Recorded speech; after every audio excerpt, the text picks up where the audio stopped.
Hey guys, welcome back to the channel. Now, today I'm going to do something a little different. Normally I go after Marxists and communists and general left-wingers. But today I'm going to go after some self-proclaimed right-wingers. The reason for this is I've noticed in recent months a lot of right-wingers seem to be embracing a form of progressivism.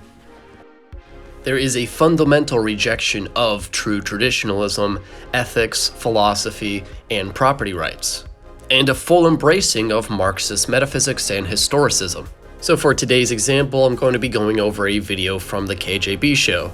The KGB show is built up of members of the former Republican Hype House. Let's get into the content of this video. Today, we're going to be reviewing 5 common conservative talking points that should be, quite frankly, just completely eradicated from the movement. They're not helpful. They're overused. They're self-destructive. Yeah, quite honestly. And a lot of them just don't even mean anything. They're just gotchas. It's pretty much just gotchas. Yeah, they don't have any real content to them. They don't actually... own the libs moment. Yeah, they don't really give any arguments. But the first one we have on our list is big government sucks. Now... Whoa, Blake, you're saying that we should be communists or something? So right here in the video, there's basically a cutting away point, where we don't actually talk about the talking point, but we go into the defense for why the show is called the KGB show. First of all, it's made abundantly clear that they don't actually support socialist or communist, and that Russia is a former enemy of the United States. But up next is a defense of both Russia and China, both of which are currently run by Marxists. It's kind of pointing out the fact that neoconservatives for a very long time have always pointed at a certain foreign nation and told the American people, that's your enemy, that's the enemy. Leftists have done this too, when in reality, they aren't the enemy, or certainly now they aren't the enemy. They may have been in the 90s and the 80s, but now the true enemy is the globalist American empire, gay. And they want to distract you with Russia, China, any of these people, when really, the enemies are at home. I can obviously agree with the position that there are enemies at home that we must deal with. However, it cannot possibly follow that Russia or China are not states that we should be concerned with. Again, both states are run by Marxists, and their end goal is to turn America Marxist as well, and ultimately globalism. So yes, if you're against globalism, you should be against China and Russia. Both states also engage in imperialistic activities. In the case of China, they engage in genocide, and in Russia, genocide denial and cover-up. Referring, of course, to the Holodomor. Vladimir Putin is a former KGB member. And he said back in October, quote, "The existing model of capitalism, which is now the basis of the social order in the vast majority of countries, has run out of steam. There is no longer any way out of the tangle of more and more confusing contradictions. There's no getting around the fact that this is Marxism." Yeah, the people are, it's home base against home base. When the coach splits the team in half, says, go at it, it's not true. Like, all this stuff about China, anybody who's a threat to the American regime is on our side, all right? This is possibly the worst and most anti-conservative take I have ever heard in my entire life. ISIS is a threat to the American regime. Leftists are a threat to the American regime. Marxism is a threat to the American regime. There are immense flaws with the American regime. However, it is not fundamentally Marxist or communist. But two states that are Russia and China. And the embracing of these two countries as allies is number 1, dismissive of the crimes they commit, and number 2, the embracing of Marxism. Just remember that. Yeah, and Russia, quite frankly, they will have you believe that it's such a terrible place because it is a competent, authoritarian, right-wing country. They've done a lot of good. Vladimir Putin does a lot of good stuff, and I will get taken down for saying that. But quite honestly, they don't put up with the LGBT nonsense. They don't like porn over there. It's honestly a pretty conservative country, and conservatives need to get away from this. Oh, Russians are the bad guys, type of stuff, because it's not helping us. Hating gay people does not a right-winger make. The Soviet Union was not very fond of gay people. Castro was not very fond of gay people. Karl Marx was not very fond of gay people. No reasonable person could ever say that those people were right-wing. And I know that there's going to be a lot of boomers who are like, oh, you guys are just young. You guys don't understand. They are the bad guys, but they were the bad guys. They're not even communists anymore. The communists that we need to fight are here. They're in our schools. They're in our government. Well, I have already established that Vladimir Putin still embraces Marxism. Now, what about general Russians? Well, 75% of Russians say that the Soviet era was the greatest time in the country's history. 51% say they respect, like, or admire Joseph Stalin. These numbers come from Levada Center polls of Russians aged 18 and above. Russia in recent years has also shown a lot of interest in the further nationalization of industries. It is still a long way from the Soviet Union, but the sentiments are still very much there. And if you don't believe me that Russia supports America becoming a Marxist state, just remember that the Kremlin funds organizations like Soapbox. This is a left-wing organization which targets young Americans with Marxist propaganda. 3 notable videos I saw posted on their TikTok were 1, supporting Castro, 2, using right-winger as an insult, and 3, calling pro-lifers and people who support the border wall white supremacists. So American conservatives are falling for this narrative that Putin is this wonderful right-wing leader. Meanwhile, his government funds organizations to call American conservatives white supremacists simply for being pro-life. And now I guess we can get started with big government sucks, okay? Yeah. Very, very common talking point. Basically, what it dictates is that any government, it's a very libertarian, borderline anarchist talking point. Any government that is large is bad. It sucks. This is not true. Government in and of itself and the size of it is not inherently a good or bad thing. It's an amoral thing, right? Very It depends true. what the government does. This argument is contradictory to someone who claims to be against globalism, as a globalist government would be the biggest possible government. And this also makes generally no sense from a conservative worldview. A bigger state necessitates more land for that state, more control over personal lives, families, and churches, and more money to be taken out of the hands of families. It is not logically possible to hold a traditionalist, family-centered worldview, but on the other hand advocate that the state takes more of my hard-earned money that's meant for my family. This is to say that the state should have more say over what is good for my family than I do, which is a fundamental rejection of the family structure. Unfortunately, right now, our government is extremely massive, and it's ran by satanic communists, okay? If, perchance, Republicans and conservatives started to use political power, it could, hypothetically, be ran by a competent right-wing government. And it would be epic if we actually did epic stuff. Now, obviously, we would support lowering the power of the federal government by an extreme margin. We would get rid of the deep state, all of these executive agencies, the entrenched bureaucracies, they'll be gone. I mean, hey, if we're getting rid of the executive departments, then I'm all for this, because that consists of the Department of Agriculture, Department of Commerce, Department of Defense, Department of Education, Department of Energy, Department of Health and Human Services, Department of Homeland Security, and the Department of Housing and Urban Development, among others. But when you say big government sucks, think about like the military. Do you want a small military? Obviously no. Conservatives don't want a small military. It's almost hypocritical when conservatives are like big government sucks. And leftists will call you out on it like, oh, you don't want a big government, but you want a military? Like, you're kind of digging yourself into this really stupid anarchist hole. If I was doing a contradiction counter, then it would be going off the charts right now. We go from talking about how bad the neoconservative intervention is and how other countries aren't actually our enemies, especially China and Russia, to saying we do in fact need a very large military. The fact is, if that you are against interventionism, then that necessitates not having a very large military. A military for defense only would only need to be a fraction of the size of our current military. And this could be maintained without having a centralized government, as a monopoly is inherently less efficient. You see this, like, you can point out the North Korea example. That's because bad people are running the government, right? America is, or was, ran by good people at one point. In the future, my recommendation for the KGB show is to never allow this guy to speak again. Now, first of all, how is North Korea run by bad people when comparing it to other nations like China and Russia? What is the bad part? I mean, we've already established that the KGB show thinks that China and Russia are good. So how is North Korea bad? What is the difference here?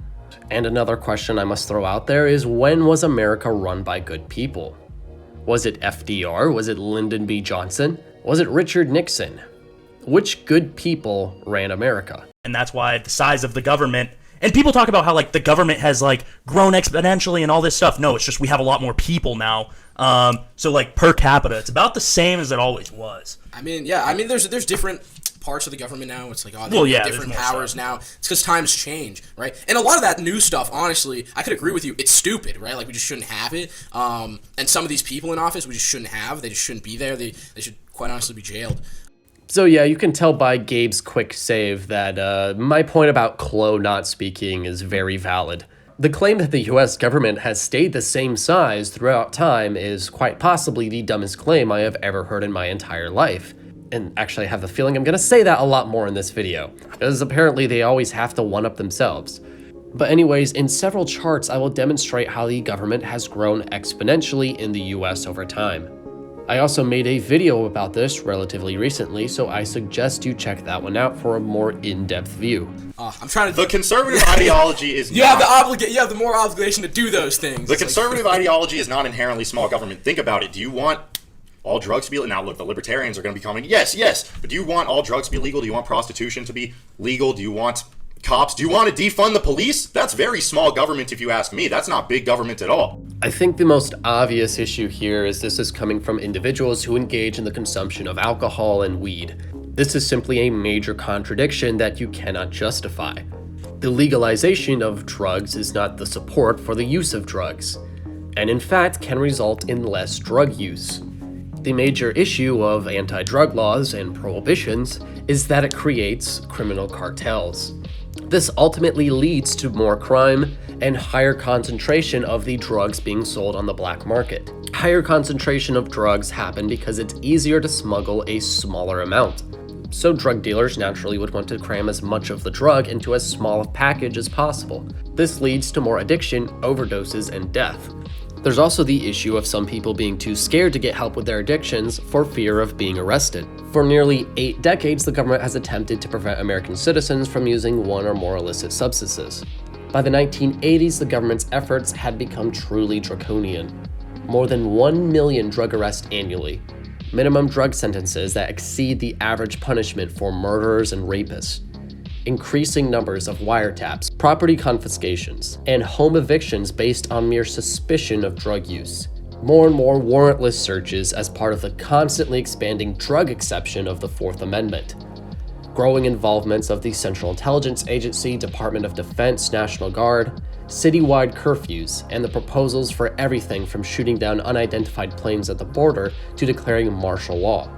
Yet all of these efforts have yielded few positive results. The US now has more than 1 million people in prison, yielding the highest rate of imprisonment in the industrial world. Young blacks are more likely to die in gun battles in the criminal underground, funded by drug prohibition, than they were while serving in the army in Vietnam. Drug users seeking to pay the inflated prices of illegal substances commit thousands of property crimes in cities and their suburbs. Children who receive lesser criminal punishments are increasingly recruited into the drug trade, where many become users.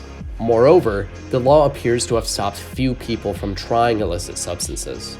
According to the National Institute on Drug Abuse, 74.4 million people over the age of 12 have tried drugs, despite decades of drug prohibition. Nearly 27 million use illegal substances at least once a year. But fundamentally, the evil of this position is that it rejects consent.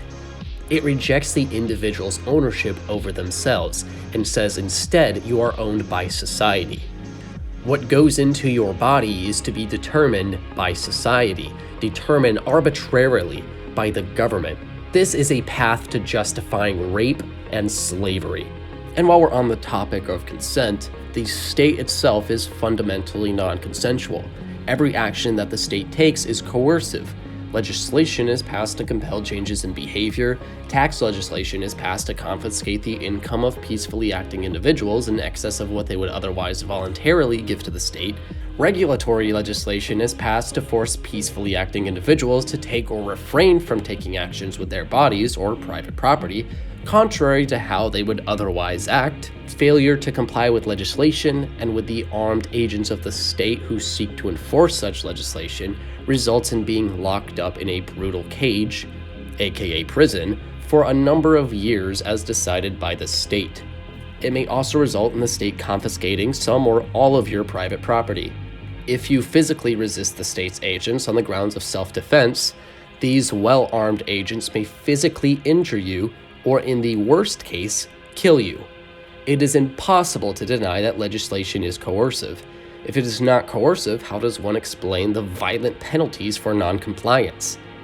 If it only represents what everyone would do anyways, why is it even passed? Like they're already just using power against us, and because people have this non-aggression principle or whatever, Jackson Adams will use that. Look, they're walking all over us. We're done. Yeah, and we refuse to use power. But oddly enough, conservatives love this other phrase, which isn't in our list of phrases that need to be changed because it's actually a good phrase. The only person who can stop a bad guy with a gun is a good guy with a gun. So think about it. The government is the gun. The left is the bad guy, and they're using it. We need to start using it. We need to stop being afraid to not let them tread on us. As a libertarian, don't tread on me. They've been treading on us forever, and y'all haven't done anything about it. The non-aggression principle is not to say you cannot defend yourself from tyranny. The non-aggression principle is a basis for consent. In opposing the non-aggression principle, you are opposing consent. State power in our current world can very well be used to protect individuals from higher state power. However, the actions many conservatives want to take are not in retaliation to tyranny, but just adding on more tyranny. Such as the governor of Florida, Ron DeSantis, banning private businesses from being able to require vaccines or masks. This is a direct attack and assault on the small business owner. It is a direct assault on families. It is not an assault on the left, and it is not an assault on tyrannical government. What it is saying is that the left is fundamentally evil and using their power for evil things, so we will do the exact same, and we will violate our own ethical stance because we fundamentally do not care about our own ethics. We fundamentally do not believe our position is correct, so we must go against our position and act like an evil leftist just to get back at them in petty ways. Ron DeSantis and people like Donald Trump, other Republican governors, Republican senators have had the power to fight back to the left, but they much prefer to act petty and get small political points from some of their voter base. Let's get into our next phrase. Taxation is theft. Taxation is theft. This goes along a bit with the big gov sucks. People will say, well, they take all of our money. They're using our money for bad things. And yes, I agree. They use our money for endless stupid all the time. All right? Endless wars, foreign aid. Yeah. Teaching our children gay theory. Yeah. Teaching what? Gay theory, the anti-white hatred. The Middle Eastern We'll get into all theory. that stuff. Yeah. But think about it. Think about it again. Maybe if we had Maybe if we had a better government, right, that actually cared about the American people, first off, we wouldn't be taxed as much as we are right now, right? And that money would also be going back to you as an American citizen, right? Specifically an American citizen, not all these illegals at the border that we're sending billions of dollars to. Taxation is theft, sure.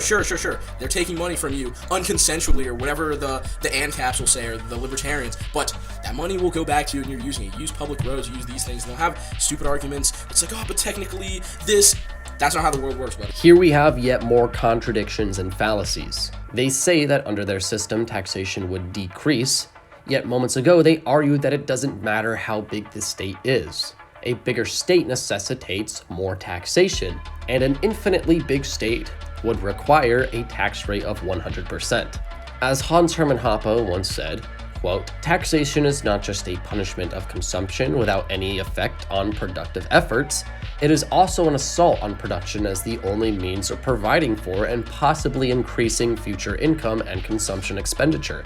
By lowering the present value associated with future directed value productive efforts, taxation raises the effective rate of time preference, i.e. the rate of originary interest, and accordingly leads to the shortening of the period of production and provision, and so exerts an inexorable influence of pushing mankind into the direction of an existence of living hand to mouth. Just increase taxation enough, and you will have mankind reduced to the levels of barbaric animal beast. End of quote. Taxation heightening time preference is not a very conservative thing, as high time preference results in many of the things deemed by conservatives as degenerate.